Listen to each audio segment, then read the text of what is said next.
Hello fellow book nerds, this is Gabby and today we're going to be talking about all the February releases. So if you don't know, this is a series on my channel when I tell you what books are coming out next month, in this case February, and then you can vote and tell me which one you want me to read and review for your pleasure.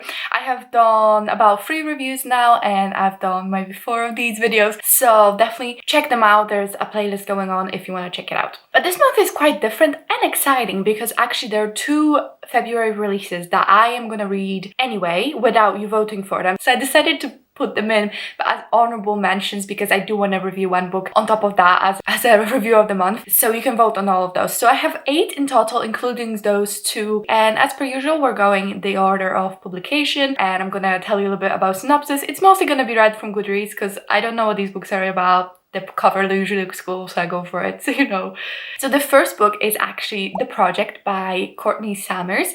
So this one's coming out February 2nd. Courtney Summers, if you don't know, she's the author of Sadie, which is a really amazing book. It was such a powerful read, so I think this one, if it's anything like that, is going to be just as amazing. So here's the synopsis. Lo Denham is used to being on her own. After her parents died, Lo's sister joined the Unity Project, leaving Lo in the care of their great aunt. Thanks to its extensive charitable work and community outreach, the Unity Project has won the hearts and minds of most in the upstate New York region.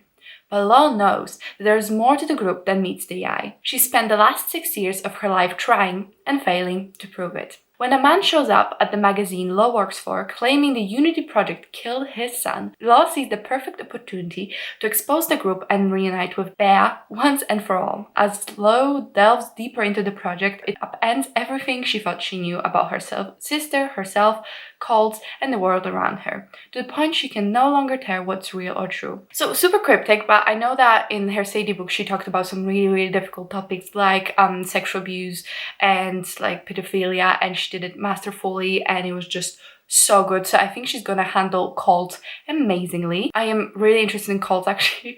Weirdly. Oh man, I have this like video planned about reading cult books, so maybe I should save it. So the next book is Muse by Brittany Cavallaro, also coming out on February 2nd. And this one I was sold because it says American Royals meets The Winner's Curse. I love The Winner's Curse. I remember nothing about it because I read it so many years ago and I actually don't really remember what the plot is about. But I remember the love, you know, when you have like this deep appreciation and love for something and you don't really know why, but like you do.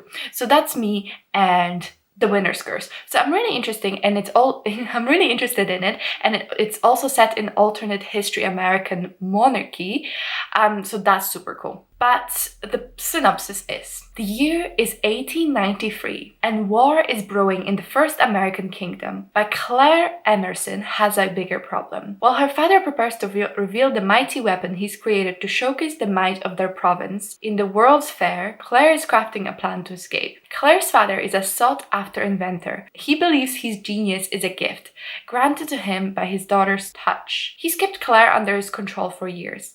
As St. Claude prepares for war, Claire plans to claim her life for herself, even as her best friend Beatrix tries to convince her to stay and help with the growing resistance movement that wants to see a woman on the throne at any cost. Sounds weird, but also very interesting, and from what I remember I quite like the cover, so you know there's that. But yeah, again, monarchy, alternative reality, resistance. I don't know if it's my vibes, but I feel like it could be my vibes. So next one is Obsession by Jessie Sutanto. So this one's also coming out February 2nd. I don't know why, February 2nd is apparently a very popular release date. So this one's actually a thriller. I loved thrillers, if you don't know, but it's a YA thriller, so I'm cautiously optimistic, you know, not overtly optimistic, because YA thrillers happen a little bit hit and miss. So this one's synopsis is: nobody knows Delilah like Logan does. Nobody. He makes sure of it by learning everything he can through her social media and watching her through a hidden camera he has trained on her house. That's creepy. Okay. Hello, Joe. Some might call him a stalker. Logan prefers to be called romantic. Of course he does. But after Logan sees Delilah killing her abusive stepfather, he realizes that there is still more about her to discover. His sweet, perfect Delilah isn't so perfect after all. Delilah knows she should feel guilty, but all she feels is free. She's so over the man in her life controlling her. Except Logan saw what she did, and he won't let her forget it. Delilah is done being the victim, and she refuses to be a character in Logan's twisted fantasy. If Logan won't let her go, she'll make him. So basically, I think this is the classic stalker, but actually the stalker, I guess, was coming for him. So I'm all for that, you know, like if you're gonna be creepy, you gotta face the consequences. I don't make the rules, I just, you know, live by them. But it sounds interesting, it sounds kind of twisted, but in a good way. I mean, is there any other kind of twisted? Anyway, okay, I lied. There's definitely this book I'm 1000% reading, but I would love to do a review for that for you. So I'm not telling you what to vote for, but if there was one you felt compelled to vote for, or you wanted to know my thoughts, The Gilded Ones would be it. So vote for Gilded Ones, please. Right, I didn't even tell you what the book. So it's The Gilded Ones by Mimina Forma. So I think this book was supposed to come out last year, but it was moved or something, I don't know. But now it's coming out February 9th, and I am super, super duper excited for it. I mean, look at the cover, it's gorgeous. Just looks amazing. I think this one is a YA fantasy novel, and we follow a 16-year-old Decca who lives in fear and anticipation of the blood ceremony that will determine whether she will become a member of her village. Already different from everyone else because of her unnatural intuition, Decca prays for red blood so she can finally feel like she belongs. But on the day of the ceremony, her blood runs gold, the color of impurity, and Decca knows she will face a consequence worse than death. Then a mysterious woman comes to her with a choice: stay in the village and submit to her fate, or leave to fight for the emperor in an army of girls just like her. They are called Alaki near immortals, with rare gifts, and they are the only ones who can stop the empire's greatest threats. And it's tagged as feminism book on Goodreads. Oh man, guys, I am so excited for this one. Honestly, I've had this on my TBR of my buy too. I'm gonna pre-order actually. I need to do that. I've had this for ages. That's why I didn't pre-order, because I was like, when is it coming out? And I usually only pre-order like a little bit before. But this one just kept being pushed. It was so sad. I don't know if it was pushed or if this is like in the UK it's different. I really don't know. But anyway, I know it's coming out. I'm super, super excited. And this one just looks gorgeous, sounds gorgeous. I want it.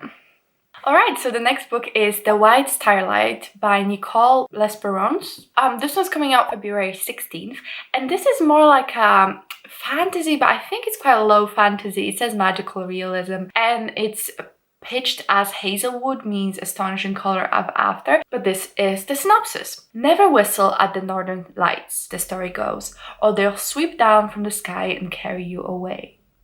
16-year-old Elaine Davis knows it's true. Oh, she was there 10 years ago on a frozen fjord in Svalbard, Norway. The night her mother whistled at the lights and then vanished. Now Eli lives an ordinary life with her dad on Cape Cod, but when the northern lights are visible over the cape for just one night, she can't resist the possibility of seeing her mother again. So she whistles. And it works. Her mother appears with snowy hair, frosty fingertips, and hazy story of where she's been all these years. And she doesn't return alone. So actually, I don't think I read properly the synopsis, but this sounds amazing, no? It sounds so good. I'm getting so excited as reading it. I need to do more research. Anyway, I'm glad I chose it because it sounds absolutely amazing. It sounds like it's going to be impactful. Talk about grief, talk about a loss, mental illness. Northern Lights, they're gorgeous. Cape Cod, is that in Norway? No, it's not, right? It's in America. Is it Massachusetts? You can see Northern Lights in Massachusetts? I got excited there for a second because I thought the book was going to be set in Norway. Oh well, another American book. Just joking, I'm joking, calm down. Oh, anyway, this sounds so beautiful. I haven't read The Astonishing Color of After, but I heard it's a really beautiful, very impactful book. I don't really read sad books, so I have to be like mentally prepared, but I think the Northern Lights will kind of sway me, you know? Like I'm easy like that. I love that for this last one, I didn't even copy over the synopsis. I'm a professional booktuber, okay? I don't get paid to do this. The next book is Reaper of Souls by Rana Barron, and this one is coming out on February 18th. Oh, okay, I know I did. I'm so stupid. So I read the title, right? And then I read the author's name, and I was like, hey, it's the same author that wrote Kingdom of Souls. And yeah, because this is the sequel to Kingdom of Souls. And that's why I didn't write the synopsis down. Okay, facts makes sense. So Reaper of Souls is the sequel to Kingdom of Souls. This is the only sequel on the list, but I am really excited for it because I read Kingdom of Souls last year and I quite enjoyed it. So I know Kingdom of Souls, it follows It's rooted in like African mythology, and we follow a girl who has these powers to... Oh, I know, okay. I really enjoyed it, but I also have no idea what the book is about. I remember now. Anyway, we follow this girl who lives with her tribe, and basically, if your magic doesn't come until like a certain age, that means you don't have magic, and she's like, her magic's not come, so she's like, Scheisse, I don't have magic. There's a war brewing and she really needs to help her people, so she decides to kind of bargain away her life for magic. So there's this ritual you can perform, and you can siphon bits of your, like, years of your life to perform magic. The book was pretty good. I quite enjoyed it. I thought it had a lot of potential for the sequel, and I was interested in what happened. I don't even remember how it ended, but you know, that's just my bad memory. But I am really excited for this one. If you have not read the first book, I mean, I guess now is the best time to pick it up, really. All right, now we're going into extras. So these are honorable mentions because these are books that I already have a video planned and I know I'm going to be reading very soon. So the first book I am planning on doing a dedicated review. I didn't even realize it was coming out, and then I was like, I gotta. I mean, engagement is gonna be through the roof, so I gotta. Anyway, it's A Court of Silver Flames by Sarah J Maas. So this is like, I don't know if it's a continuation or it's like a companion series, but basically it's connected to her A Court of Thorns and Roses series. If you don't know that one, it's like super famous on BookTube. But basically we follow Feyre, who she lives with her father, two sisters, and basically she has to hunt for them to survive because they have no food. And one day she shoots down some beasts in the forest, and turns out it was a fairy. So as a punishment, she is taken to the fairy world and she has to live in the fairy world. The first book is a Beauty and the Beast retelling, and then it goes off and does its own thing. I didn't really enjoy the first book. I really loved the second book. The third book was a major disappointment. And this series, it follows one of her sisters who's a major bitch. No, I don't like Nesta, but you know, it's gonna be story of her.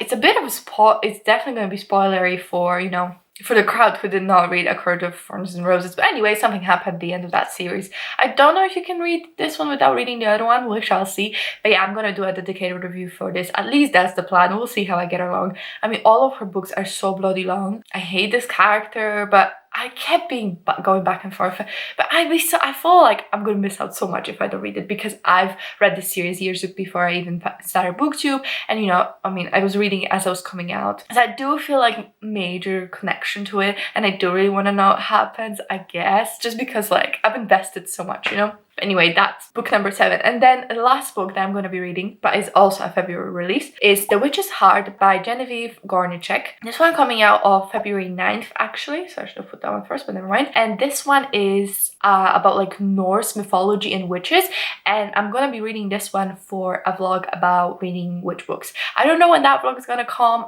I'm very excited for it, but there's like things stopping me. I have too many plans in my head and then not enough time in my schedule, you know, to actually like even post the videos. But anyway, let me tell you what this one's about. When a banished witch falls in love with legendary trickster Loki, she risks the wrath of gods in the morning. Angroba's story begins with where most witches' tales end, with a burning, a punishment from Odin for refusing to provide him with knowledge of the future. The fire leaves Angroboda injured and powerless, and she flees into the furthest reaches of remote forest. There she is found by a man who reveals himself to be Loki, and her initial distrust of him transforms into a deep and abiding love. Their union produces 3 unusual children, each with a secret destiny, who Angroboda is keen to raise at the edge of the world, safety hidden from Odin's all-seeing eye. But as Angroboda slowly recovers her prophetic powers, she learns that her blissful life and possibility of all existence is in danger. So yeah, this one sounds super cool. I mean, it's like, I love Norse mythology, I love not Loki, I mean, mostly because of Marvel and Tom Hiddleston, but you know, still, I really enjoyed it. So yeah, those are all the books that I am excited about for February. I really hope you enjoyed this video. Please vote in the comments or the Twitter thread which one you want me to review. Just let me know. I am super excited. I really love doing this series, so thank you for watching. If you enjoyed this video, if you could like, subscribe, and comment, I would really appreciate it. That's it from me. I'm gonna see you in my next video. Bye!